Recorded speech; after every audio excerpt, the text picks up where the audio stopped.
அஸ்ஸலாமு அலைக்கும் வரஹ்மத்துல்லாஹி வபரகாத்துஹு. இன்றைக்கு சமூகத்திலே புரையோடி கிடக்கின்ற பல்வேறு சமூக கொடுமைகளுக்கு, பல்வேறு சமூக தீமைகளுக்கு தீர்வாக அமைந்திருப்பதே குற்றவியல் சட்டங்கள் தான்.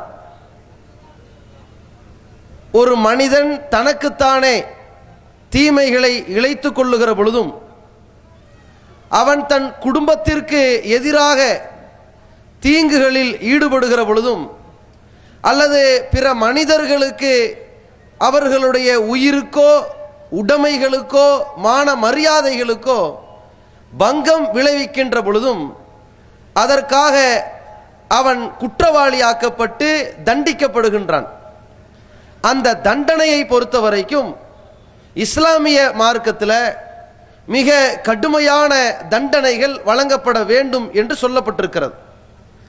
இந்த குற்றவியல் சட்டங்களை உலகத்திலே வாழுகின்ற மற்ற சமுதாயத்தை சார்ந்தவர்கள், இஸ்லாத்தை ஏற்றுக்கொள்ளாத மக்கள் இதை ஒரு பாரதூரமான படுபயங்கரமான சட்டமாக பார்க்கிறார்கள். இஸ்லாமிய மார்க்கம் வகுத்திருக்கின்ற குற்றவியல் சட்டங்கள் என்பது ரொம்ப கொடுமையானது மாதிரி இருக்கிறது என்று சொல்லுகிறார்கள். அப்படி சொல்லக்கூடியவர்கள் அந்த குற்றவியல் சட்டங்களை மறுப்பதற்காக, தவிர்ப்பதற்காக பல்வேறு காரணங்களை சொல்லுகிறார்கள். ஒன்று, ஒருத்தன் திருடிட்டான், திருடனவனுடைய கையை வெட்டணும் என்று சொல்றீங்க, குர்ஆன் சொல்லுது. அல்லது ஒருத்தன் விபச்சாரம் பண்ணிட்டான், திருமணம் ஆகாதவன் செய்தால் 100 சவுக்கடி கொடுக்கணும். திருமணம் ஆனவன் செஞ்சா அவனை குழியை தோண்டி நிற்க வச்சு கல் எறிஞ்சு தண்டனையை நிறைவேற்றணும், சாகர வரைக்கும் அவனை சாவடிக்கணும்னு சொல்றீங்க. ஒருத்தன் அநியாயமாக கொலை செஞ்சுட்டா அவனை அதே மாதிரி கொல்லணுங்கிறீங்க. ஒருத்தன் மற்றவனுடைய கண்ணை பறிச்சிட்டான்னா அவன் கண்ணை பறிக்கணுங்கிறீங்க. அவன் பல்ல உடைச்சா இவன் பல்ல உடைக்கணும். அவனுக்கு ஏதாவது ஒரு வகையில் காயத்தை உண்டாக்கினால் இவனுக்கு அதே போன்று காயத்தை உண்டாக்கணும் என்றெல்லாம் சொல்றோம் இல்லையா? இப்படி குர்ஆன் ஹதீஸுகள்ல இறைவனும் இறை தூதரும் காட்டி தந்த வழிமுறைகளில் சொல்லப்படுகிற இந்த சட்டங்கள் எல்லாம் பார்ப்பதற்கு படுபயங்கரமா இருக்குது. இப்போ ஒருத்தன் திருடிட்டான்னு வைங்க, அவன் கையை வெட்டுறீங்க. சரி, வெட்டின உடனேயே எந்த பொருள் திருட்டு போனதோ அது திரும்ப கிடைச்சிருமா? அல்லது ஒருத்தன் கற்பழிச்சிட்டான், அவனை கொன்னுட்டீங்க, மரண தண்டனை நிறைவேற்றிட்டீங்க, போன கற்பு திரும்பி வந்திருக்குமா? இதெல்லாம் கேள்வி. ஒருத்தன் கொலை பண்ணிட்டான், அவனுக்கு மரண தண்டனை நிறைவேற்றுறீங்க, செத்தவனுக்கு மீண்டும் உயிர் கிடைச்சிருமா? கிடைக்காது தானே. பிறகு ஏன் தண்டிக்கிறீங்க? இது ஒரு வகையான கேள்வியை வைக்கிறார்கள். இன்னொரு வகையில் எப்படி இதை எதிர்க்கிறாங்கன்னு சொன்னா, ஒருத்தனுக்கு நீங்க வழங்குற தண்டனையை பார்த்தால் ரொம்ப ஈவு இறக்கை இல்லாம கொடூரமான தண்டனையா இருக்குது, அதை பார்க்கறக்கே பரிதாபமா இருக்குது, நம்முடைய உள்ளத்தை உழுக்க செய்யக்கூடிய வகையில் இருக்கிறது. உலகமெல்லாம் பார்க்கிற ஒரு லைவ்ல அவனை குனிய வச்சு அவன் கழுத்தை வெட்டுற மாதிரி ஒரு தண்டனை நிறைவேற்றுறத பார்த்தா 4 நாளைக்கு தூக்கம் வர மாட்டேங்குது என்று கேட்கிறார்கள். மூன்றாவது, இது மாதிரியான ஒரு தண்டனையை நிறைவேற்றுற இடத்துல என்ன ஆகுதுன்னா, ஒருத்தன் திருடிட்டான்னு சொல்லி நீங்க அவன் கையை வெட்டிட்டீங்க. ஒரு 3 மாசம் கழிச்சு அப்புறம் உண்மை தெரியுது அவன் திருடலன்னு, திரும்ப கையை கொண்டு வந்து ஒட்டவா முடியும்? அவனுக்கு ஏற்பட்ட பாதிப்புக்கு என்ன நஷ்ட ஈடு? ஒருத்தன் கொலை செஞ்சுட்டான்னு நினைச்சு அவனுக்கு மரண தண்டனை கொடுத்துட்டீங்க, ஆள் காலி. அவனை கொலைகாரன்னு சொன்ன 2 சாட்சியா வந்து நின்றவர்கள் ஒரு 6 மாசம் கழிச்சு இல்ல நாங்க பொய் சாட்சி சொல்லிட்டோம் சொல்லிட்டாங்க. இப்ப போன உயிருக்கு என்ன பரிகாரம்? போச்சா உயிர் என்று கேள்வி கேட்கிறாங்க. இந்த மாதிரியான சில கேள்விகளை லாஜிக்காக கேட்பதாக அவர்கள் நினைத்து கொண்டு இந்த பிரதானமான இந்த வாதங்களை வைத்து இஸ்லாம் கூறுகின்ற குற்றவியல் சட்டங்கள் தவிர்க்கப்படணும், அது மறுக்கப்பட வேண்டும் என்று சொல்கிறார்கள்.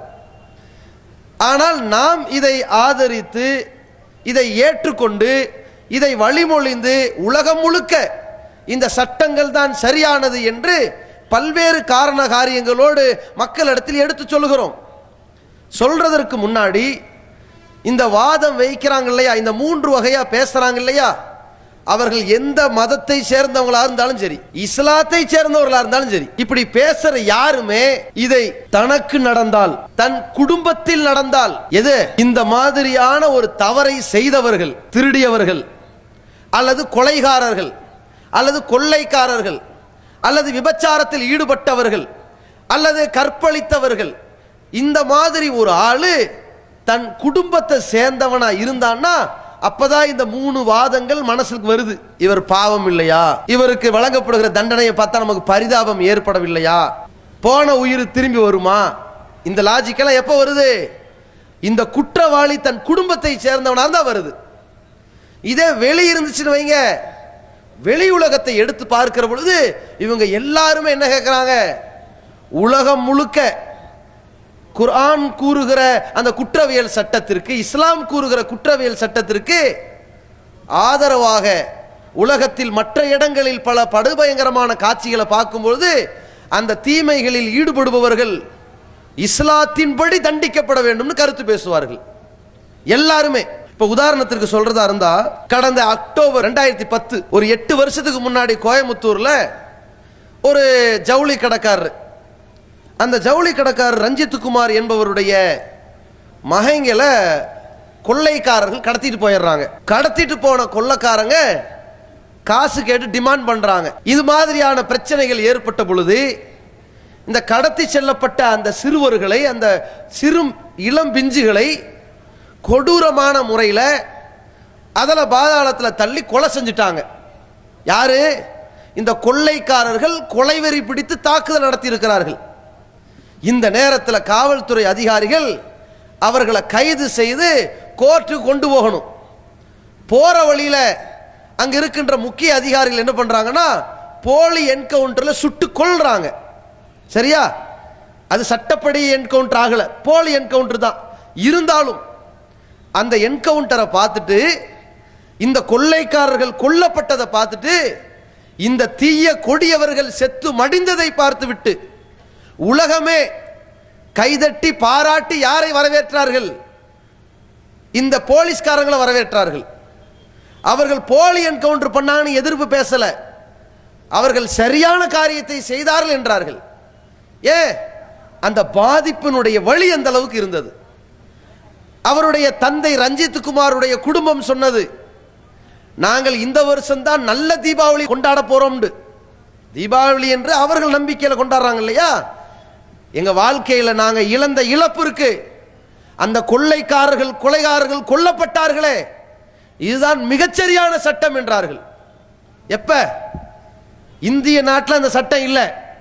இந்த மாதிரியான கொள்ளைக்காரர்கள் கொலைகாரர்களுக்கெல்லாம் இந்த மரண தண்டனை கிடையாது. எதுல இருக்குது?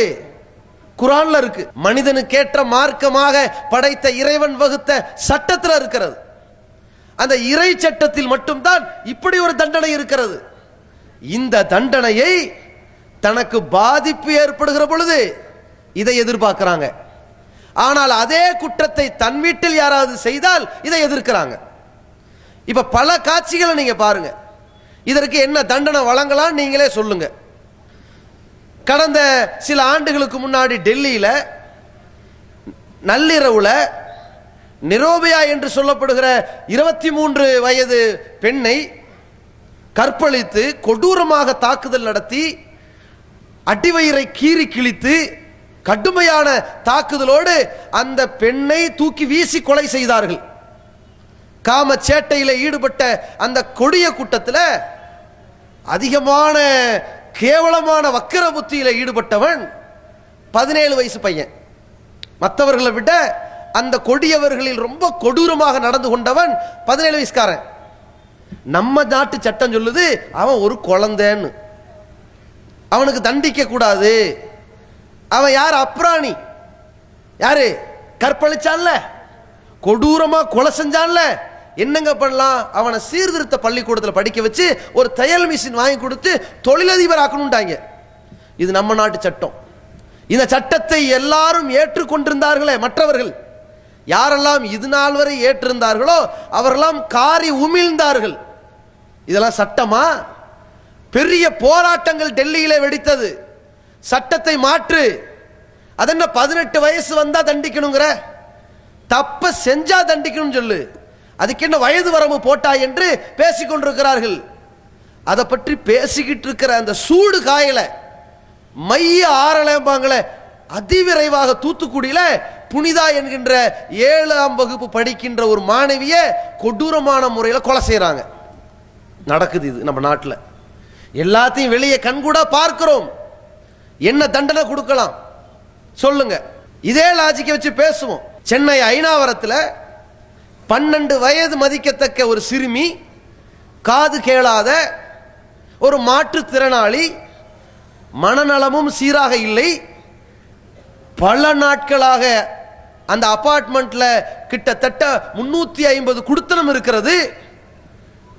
அதுல வாட்ச்மேன்ல இருந்து, லிப்ட் ஆபரேட்டர்ல இருந்து, கண்காணிப்பாளர்ல இருந்து, கிளீனர்ல இருந்து ஒருத்த விடாம கிட்டத்தட்ட 10க்கும் மேற்பட்டவர்கள் மிக கொடூரமான முறையில் காம வேட்டையில் ஈடுபட்டு அந்த சிறுமியை மிரட்டி மிரட்டி மிரட்டி பிளாக்மெயில் பண்ணி நாசமாக்கினார்களே.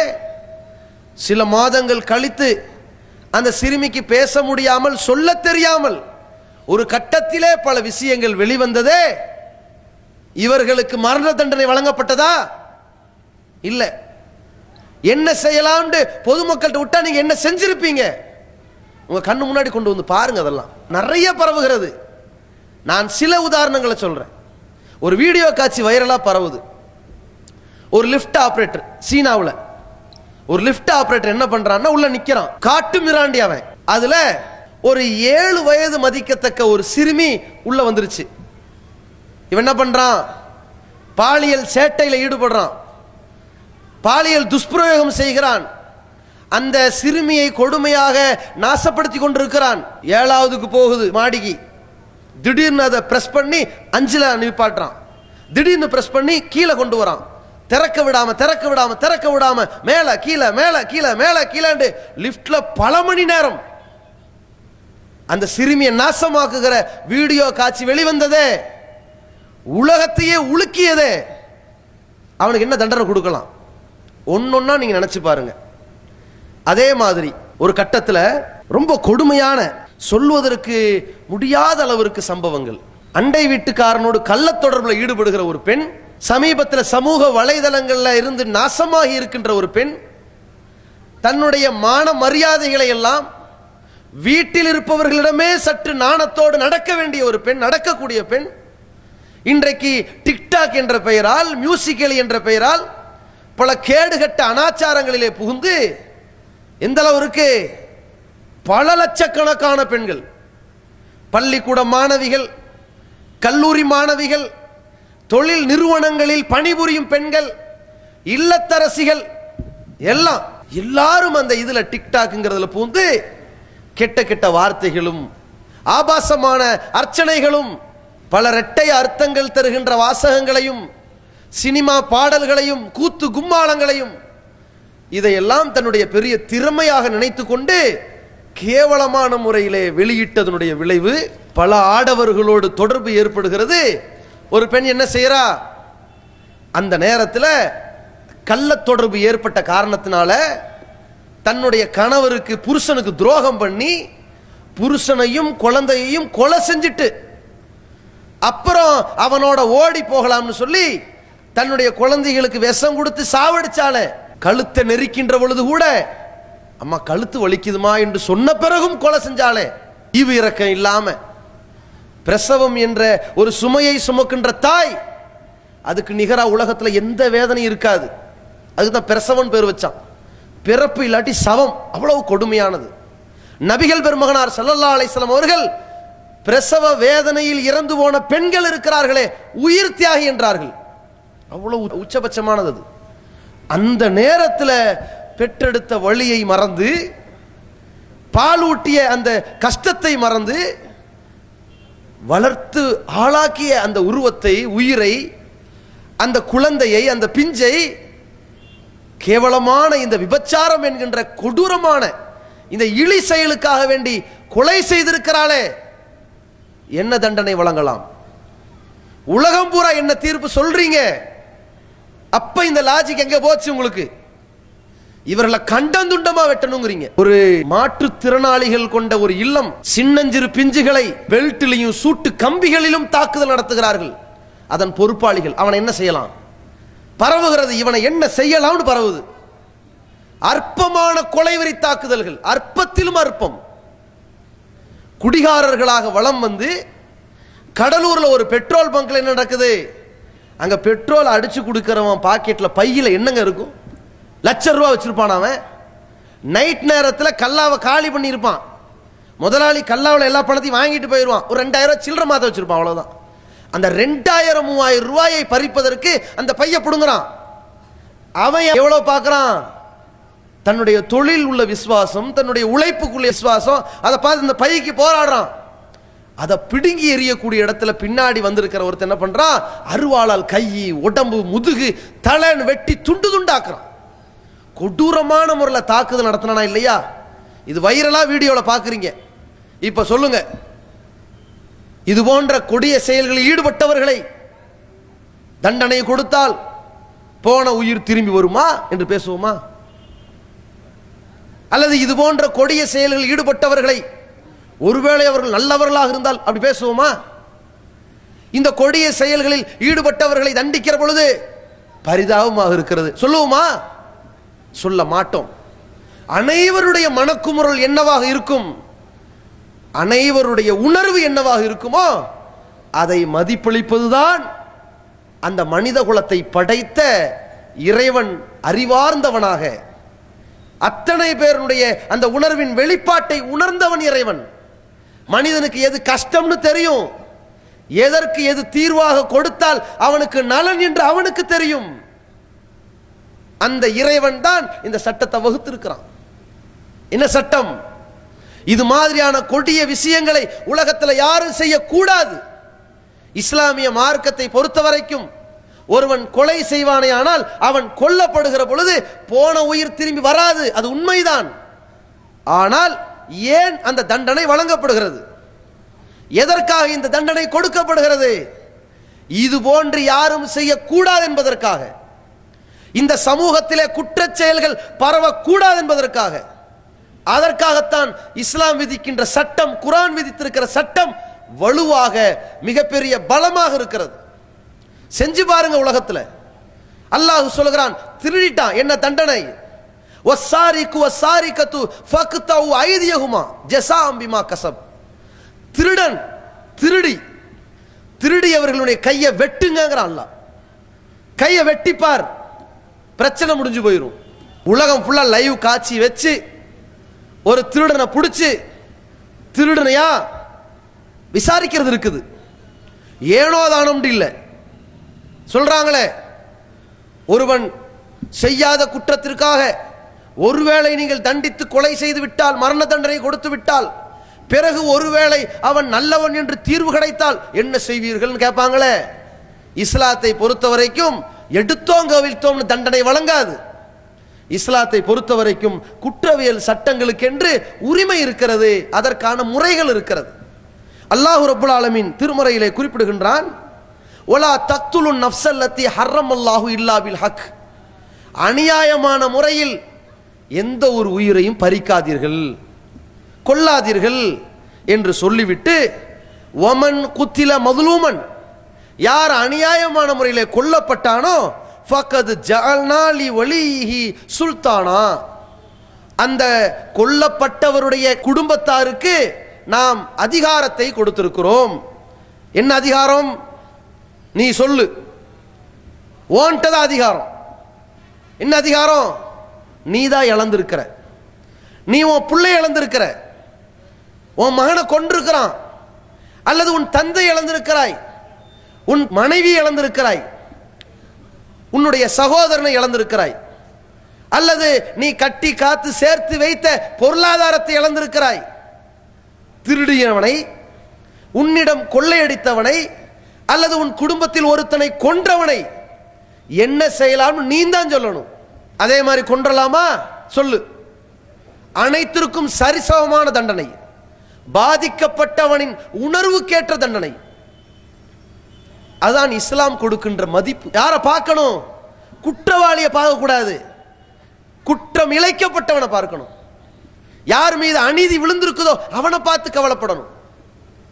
எந்த அளவிற்கு அல்லாஹ் ரப்புல் ஆலமீன் வைத்திருக்கின்றான், வலக்கும் ஃபில் கிசாசி ஹயாத்து யா உலில் அல்பாப், அறிவுடைய மக்களே பழிக்கு பழி வாங்குவதில் உங்களுக்கு வாழ்க்கை இருக்கிறது. பழிக்கு பழி வாங்கினா இப்படியே திருடனவங்க எல்லாம் வெட்டினா ஊர்ல ஒருத்தனுக்கு கை இருக்காது இப்படி பேசுவார்கள். எப்ப பேசுவாங்க தெரியுமா? அந்த தீமையை ஆதரிக்கிறவன் பேசுவான். ஊருக்குள்ள ஒருத்தன் விபச்சாரம் பண்ணான்னு வைங்க, அவனை ஊரெல்லாம் சேர்ந்து அடிச்சான்னு வைங்க, ஐயோ பாவம் ஏன் இப்படி போட்டு அடிக்கிறீங்கம்மா. யாரா இருப்பான்? ஒன்னு அவன் சொந்தக்காரனா இருப்பான், அல்லது அவன் ஊர்க்காரனா இருப்பான், அல்லது அந்த மாதிரி டேமேஜான ஆளா இருப்பான். அவனையே அடிக்கிறிய, எவ்வளவு பெரிய அசிங்கத்தை பண்ணிட்டு வந்திருக்கான், அதுல கோவப்பட மாட்டான்.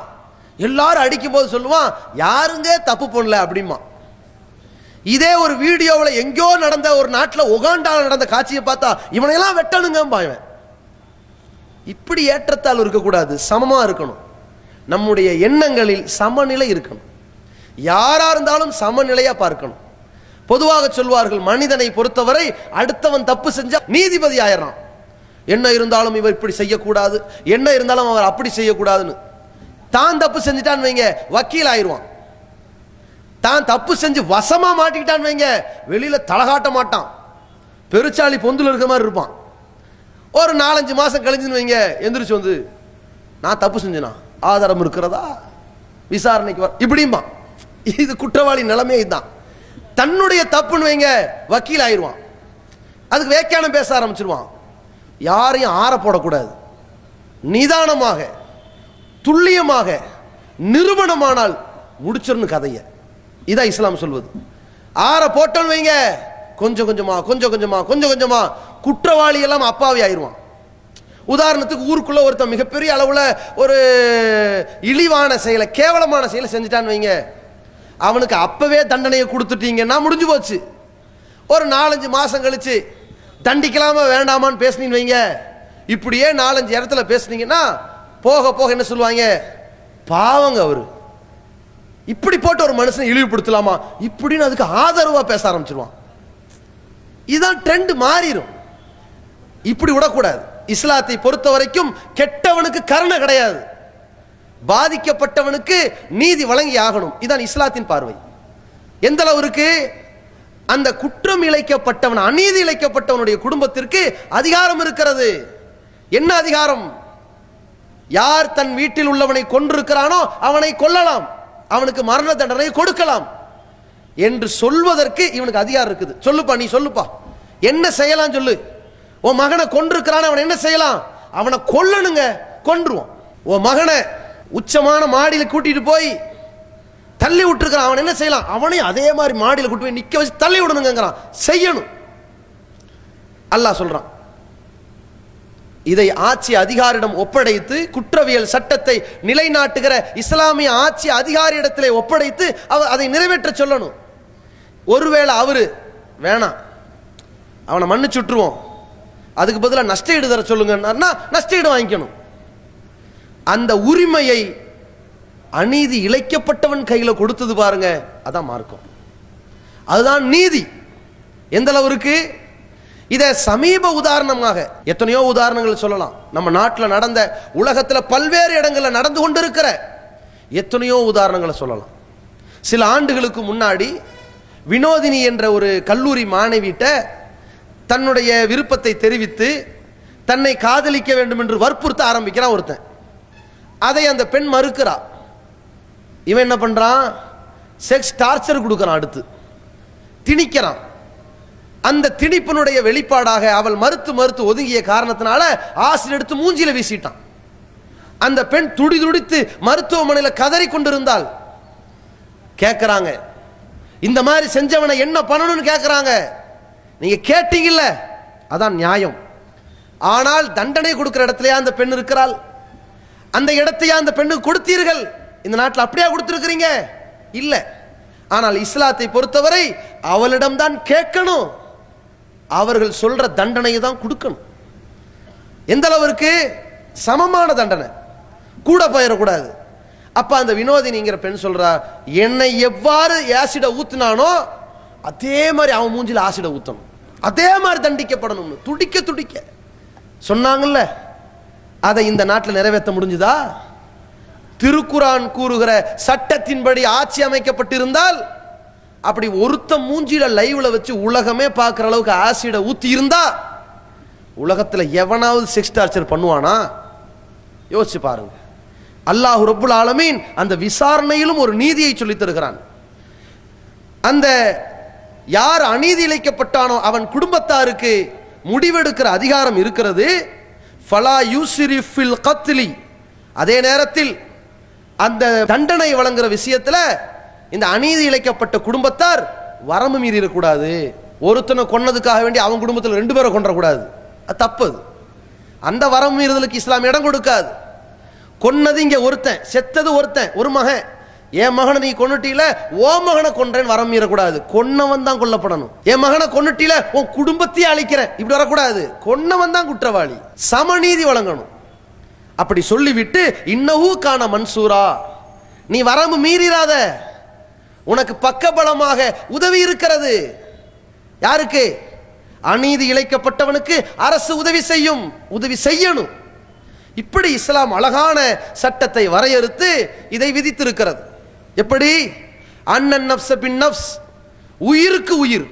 மரண தண்டனை என்றால் கொலைகாரனுக்கு மரண தண்டனை தான். இதுல எந்த காம்ப்ரமைஸ் இல்லை, பாதிக்கப்பட்ட விட்டு கொடுத்தாலே தவிர. அதே மாதிரி ஒல் ஐன பில் ஐன், கண்ணுக்கு கண். வல் அன்ஃப பில் அன்ஃப், மூக்குக்கு மூக்கு. வல் உதுன பில் உதுன், காதுக்கு காது. வசின்ன பிசின், பல்லுக்கு பல். தகராறு வந்துருச்சு, ஓங்கி ஒரு குத்து விட்டான், ஒரு கடவாப்பல் போயிருச்சு. இது ஆக்சிடென்ட். எதர்ச்சியா நடந்தா அது விபத்து. செஞ்சில பல்லுங்கிறது சும்மாவா? பல்லு போச்சுன்னா சொல்லு போச்சுமா, அவ்வளோ முக்கியமானது. ஒரு பல்ல கரெக்ட் பண்றதுக்கு சொத்த பல் எடுக்கிறதுக்கு 5000 ரூபாய் கேட்கறான். இவ்வளோ பிரச்சனை இருக்கு. கொஞ்சம் தள்ளிட்டு வந்தா உள்ள கொண்டு வரதுக்கு 45000 ரூபாய் கேட்கறாங்க. அவ்வளோ பிரச்சனை இருக்கு. என்ன பண்றது? பல்ல இருக்கிற பல்ல கரெக்ட் பண்றதுக்கே பல லட்சம் செலவாகுது. இனி இல்லாத பல்ல வச்சா எவ்வளவு காலம்? ஒவ்வொரு வேளையும் சாப்பிட சாப்பிட அந்த வேதனை நினைப்பானுங்க. அயோக்கிய நம்மளை கொன்னுட்டான், நம்மளை அடிச்சுட்டான், அயோக்கிய இந்த பல்லை குத்திட்டான். ஒவ்வொரு வாட்டியும் நினைப்பானா இல்லையா? ஒரு பொருளை வாயில வச்சு கடிக்கும் போது பாவி இப்படி நினைப்பான். அது இஸ்லாம் மருந்து கொடுக்கிறது. என்ன மருந்து தெரியுமா? ஓங்கி குத்துனான்ல, அவ்வளவு பேர் நிக்க வச்சு அரசாட்சியை கொடுத்து, இப்ப சொல்லு என்ன பண்ணலாம்? அதே மாதிரி அவன் மூஞ்சில குத்துங்க, குத்தணும், அவன் பல்ல உடைக்கணும்.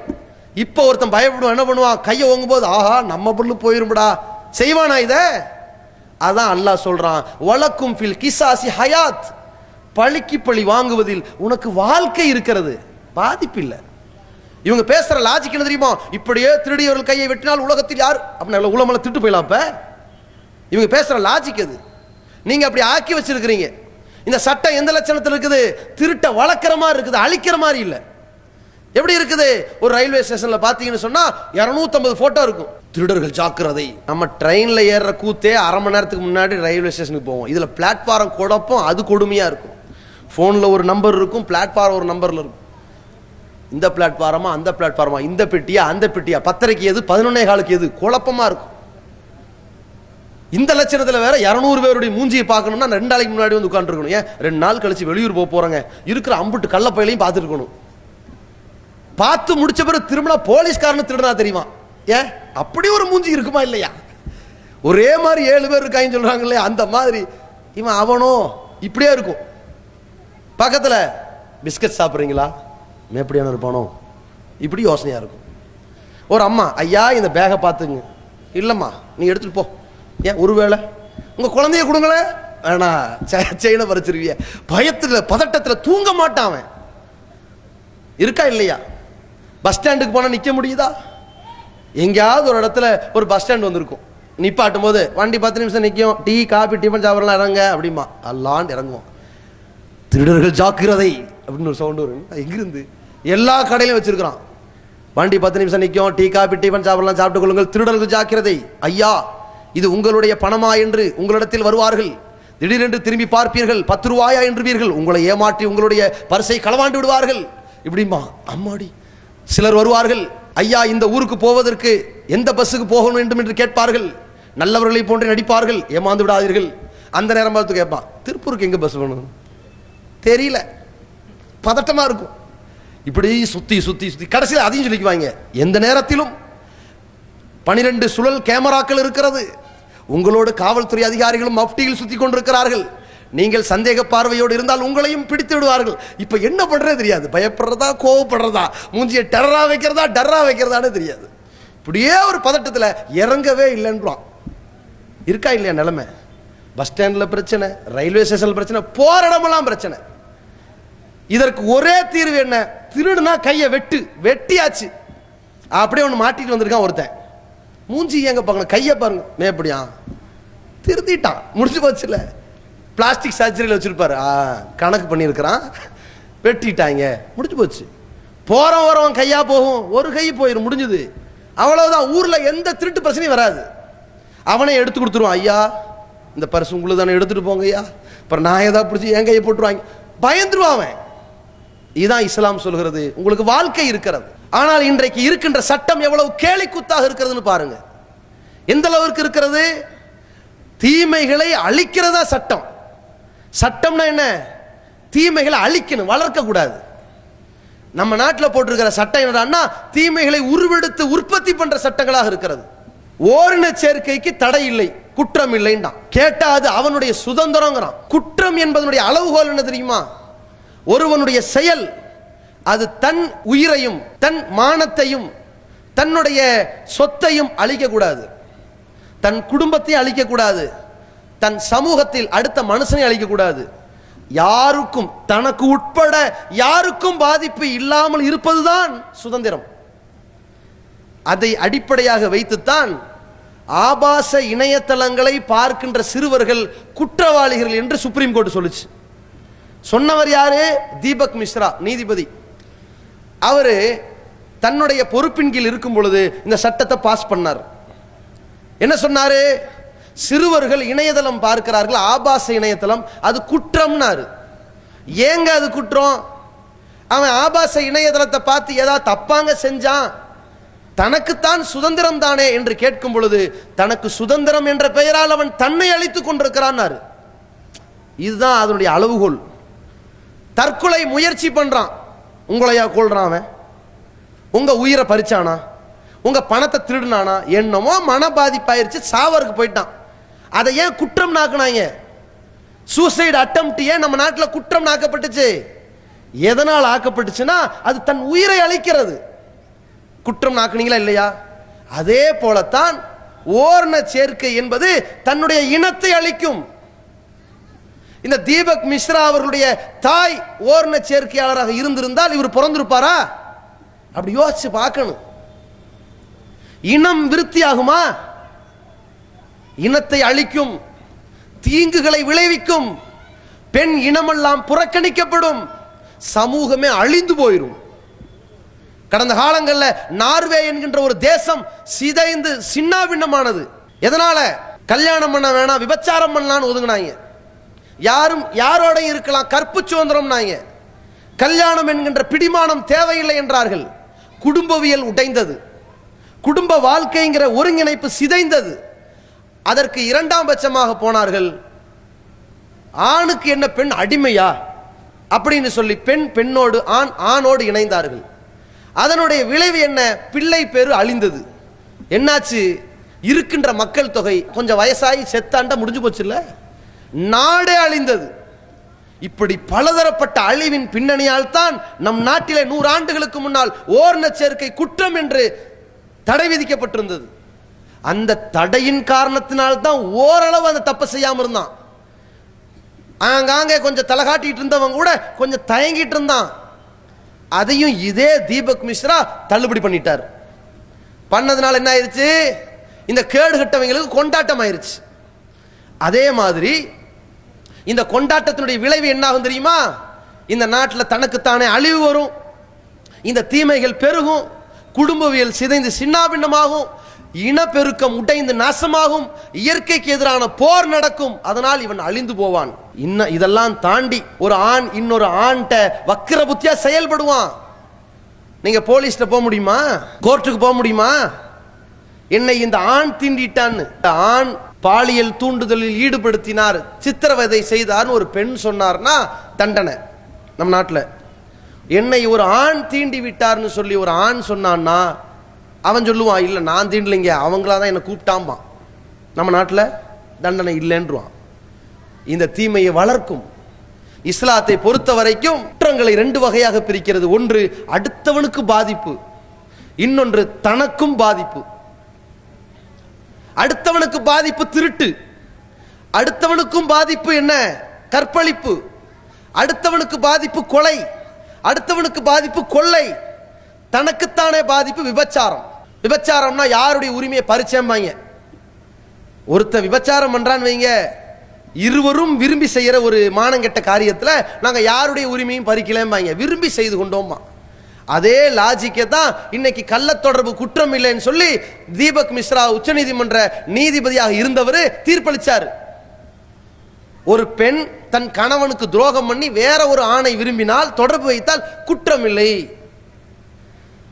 ஒரு ஆண் தன் மனைவி விட்டுட்டு வேற ஒரு பெண்ணை திருமணம் முடிக்காம அவர்களோடு தொடர்பு வைத்தால் குற்றம் இல்லைன்னு சொல்லி கள்ள தொடர்புக்கு வழிவகை செய்தார்கள். இஸ்லாம் இதை குற்றமாக பார்க்கிறது. விபச்சாரம் என்கின்ற மானக்கேடான செயல், ஒலா தக்ரபு ஸினா, விபச்சாரத்தின் அருகில் கூட நெருங்காதீர்கள், திருடாதீர்கள், கொலை செய்யாதீர்கள், பொறாமை பேசாதீர்கள், புறம் பேசாதீர்கள், அவதூறு பேசாதீர்கள், கோல் சொல்லாதீர்கள், கெட்ட வார்த்தை பேசாதீர்கள் என்றெல்லாம் சொன்ன மார்க்கம் விபச்சாரத்தின் அருகில் கூட நெருங்காதீர்கள் என்று ஏன் சொன்னது? இன்னவுக்கான ஃபாயிஷா, அது மானக்கெட்டதாக இருக்கிறது. இவன் மானம் போயிரும்.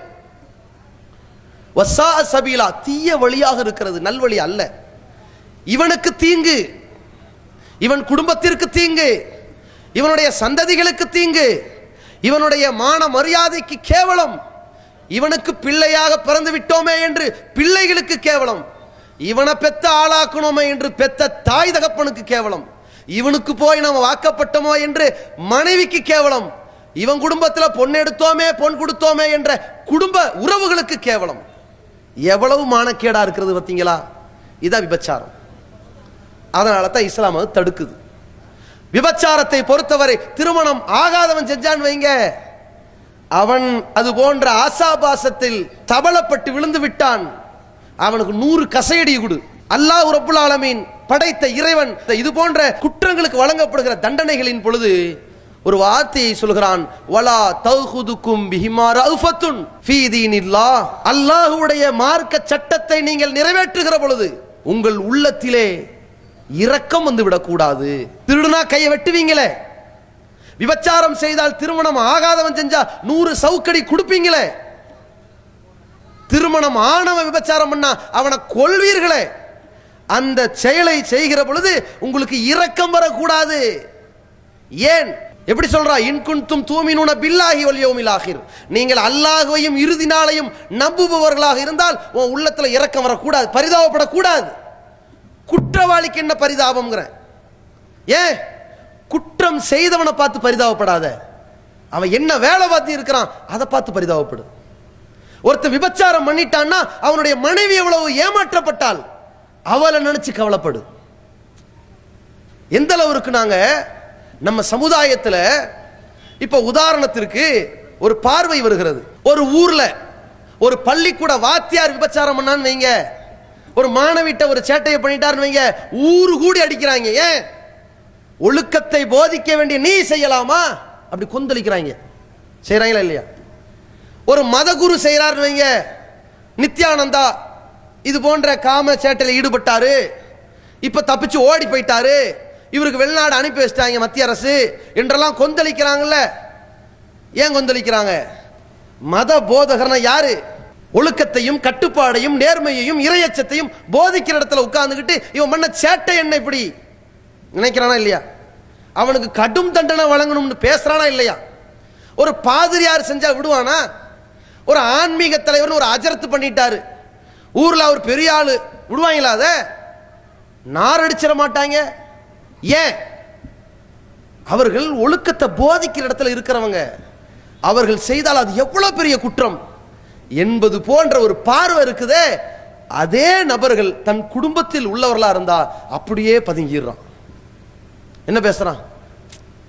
எங்க குடும்பத்து ஆளு விட்டுட்டு போவோமே, எங்க தெரு ஆளு கண்டுக்காம போங்களேன், என்று அப்படியே பவ்யமா போறான் பாருங்க. அதுதான் அயோக்கியத்தனம், அநியாயம்.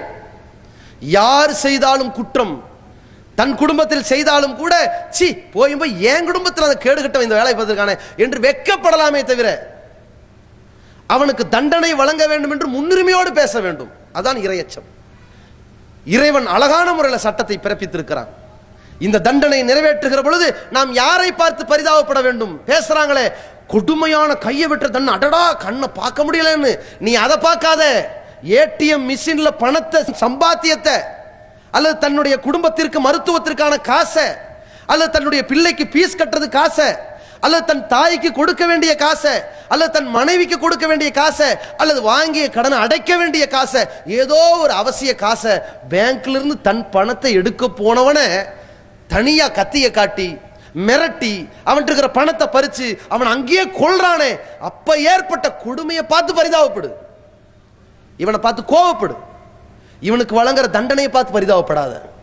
நீ உண்மையான இறை நம்பிக்கை கொண்டவனாக இருந்தால் தண்டனை வாங்குகிற குற்றவாளிக்கு கரிசனம் காட்டாத. எப்படி சொல்லுது இஸ்லாம்?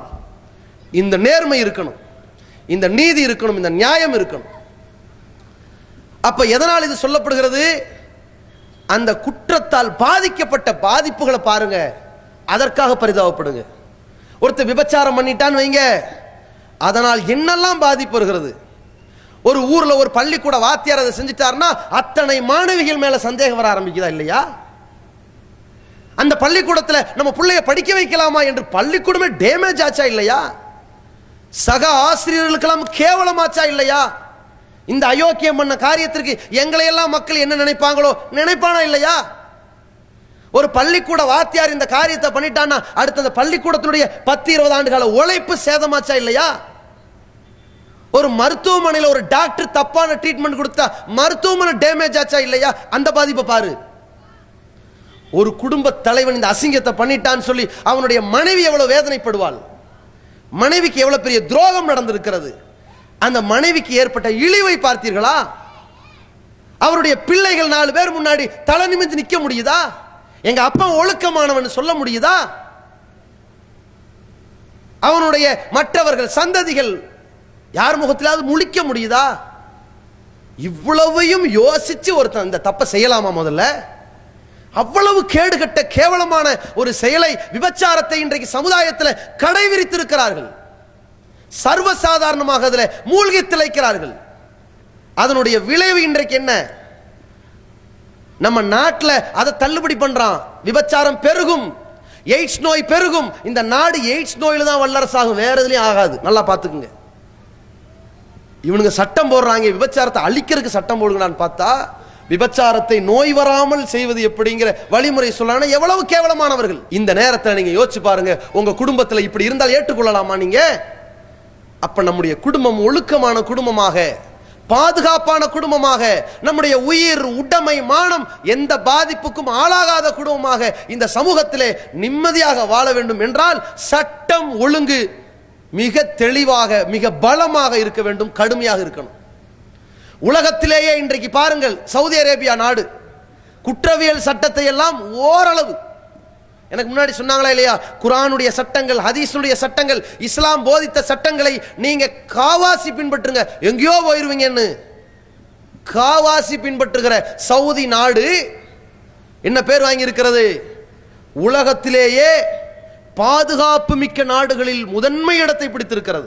அதே நேரத்தில் உலகத்தில் பெண்கள் தைரியமா வாழ முடியாத ஒரு நாடு என்ற முக்கியமான முதல் 2வது இடத்தை பிடித்திருக்கிற நாடு இந்திய நாடு.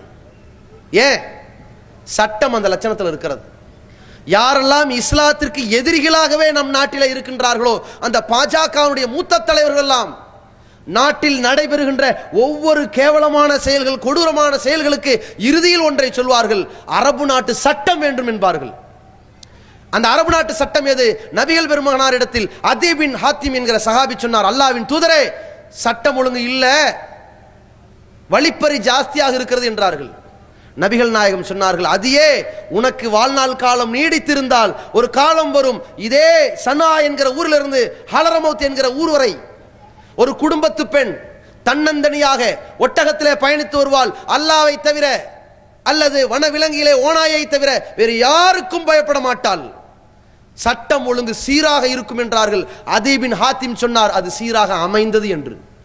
நபிகள் பெருமகனார் இந்த சட்டத்தை பிறப்பித்தார்கள், அது சீராக்கப்பட்டது. நிலைமை என்னாச்சு? குற்றவியல் சட்டங்கள் உறுதி செய்யப்பட்டதனுடைய விளைவு உலகம் முழுக்க பாதுகாப்பு கிடைத்திருக்கிறது. அதே போன்று உலகத்தில் நிறைவேற்றப்பட வேண்டும். அந்த சட்டத்தை நிறைவேற்றுகிற பொழுது, அந்த குற்றவியல் சட்டங்களை நிறைவேற்றி தண்டனை வழங்குகிற பொழுது, அது மக்களிடத்திலே இந்த தவறுகள் வளர்ந்து விடாமல் இருப்பதற்கு ஒரே ஒரு வழி என்னவென்றால் அதிலே நீதி செலுத்தப்பட வேண்டும். என்ன நீதி? தாமதம் இல்லாத தீர்ப்பு இருக்க வேண்டும். ஆற போட்டீங்கன்னா குற்றவாளி எல்லாம் தியாகியாவான், ஆற போட்டீங்கன்னா பாதிக்கப்பட்டவன் எல்லாம் கொள்ளக்காரனாவான், குற்றவாளியாவான். சொரஃபுதீன் போலி என்கவுண்டர் கடந்த 10-15 ஆண்டுகளுக்கு முன்னால் குஜராத்திலே நரேந்திர மோடியை கொல்வதற்காக சொரஃபுதீன் என்பவர் திட்டம் தீட்டினார் என்று பொய் குற்றச்சாட்டின் மூலமாக அவரை கைது செய்து அவரை போலி என்கவுண்டரில் படுகொலை செய்தவர்கள் அமித் ஷா தலைமையிலே சங்க பரிவாரர்கள். அதை பார்த்த சாட்சிகள் 500 பேர், 1-2 இல்லைங்க, 500 பேர். சிபிஐ விசாரிக்கிறது, ஆண்டுகள் கழிகிறது. 500ல இருந்து 200 பேரை எடுத்துக்கிட்டு 300 பேரை தள்ளுபடி பண்ணிட்டான். சாட்சியை உடைச்சிட்டானா, சாட்சியை கலைச்சிட்டானா, குற்றவாளியை சும்மா விட்டீங்கண்டா அனைத்தையும் செய்வான். அப்புறம் 200ங்கிறத 22 சாட்சி ஆக்கணும். அதற்கு பிறகு என்ன செஞ்சான்? சாட்சிகளுடைய வாதம் உறுதியாக இல்லை, காலமாச்சுன்னா ஆதாரங்கள் அழிஞ்சு போயிடும். பல ஆண்டுகள் ஆன உடனே ஆதாரங்கள் சேதாரமாகிவிட்டது.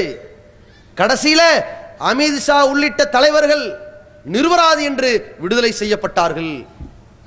இப்ப சரபுதீன் யாரு? கொலைகார முயற்சியில் ஈடுபட்டவன் பேர். அநீதியாக அநியாயமான முறையிலே கொல்லப்பட்டவனுக்கு பேர் என்ன? கொலைகாரன். இந்த கொலைகாரர்களுக்கு பெயர் என்ன?